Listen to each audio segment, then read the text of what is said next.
Hi, I'm Melanie, and I'm a graduating arts and science student.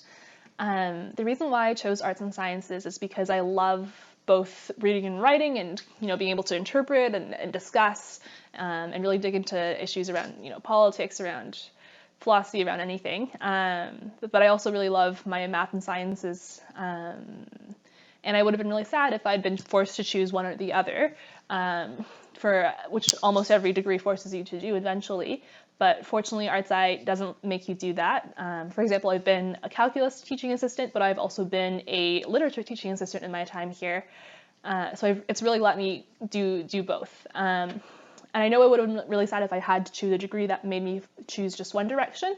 And I would have been really sad if I had to choose a career that only made me choose one direction as well. Which is why I ended up in coming into first year, I had no idea what I wanted to do with my life. But in second year, there's an economics course, an arts and science specific economics course you have to take. And the professor for that really understands that arts science students are often very interested in social issues, in public policy. And so the course itself is very kind of public policy oriented. And when I took that economics course, I didn't know what econ was. I had no idea. When I took that course, I was like, wow, like econ is such an important tool for us to understand the world. And it's also very much the melding, it's mathematical modeling, but it's all about the interpretation and the real world application of that. So I ended up deciding to combine my arts and science degree with economics. Which just means that you take the elective credits from your arts and science degree and put them towards a certain area. So you can combine in many different areas, and you end up basically graduating with what's kind of like a double major. And this fall, I'm going to go to Queen's for a master's in economics, and hopefully I hope to go into economic policy afterwards. I've talked to some arts guys who are in government policy, and it sounds like a really interesting place to be, where you can.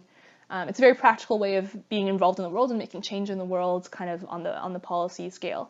So that's the plan for now.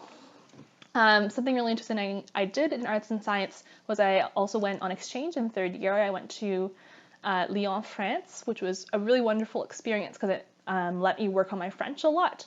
You're there, you're taking classes.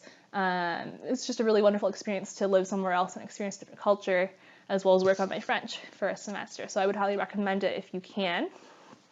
Probably my favorite part of arts and science has been the people.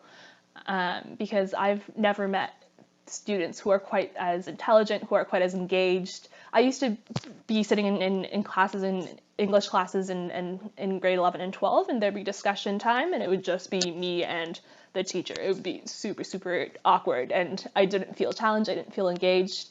And I was so delighted when I came into ArtSci, because it was the absolute opposite. I was surrounded by people who were smarter than me in different ways, who are interested in different things from me, who loved learning, who loved what they were doing. And so I honestly, I know that I'll be best friends with the arts guys in my year for the rest of my life, in my year and out of my year. And I really doubt that I'm going to meet as wonderful of a bunch of people as them ever again. It's just been such a blessing and such a remarkable opportunity to be able to get to know all of them. And be challenged by them and being inspired by them every day. If you have any questions, please contact us. And if you haven't done so already, please be sure to visit our website, artsci.mcmaster.ca.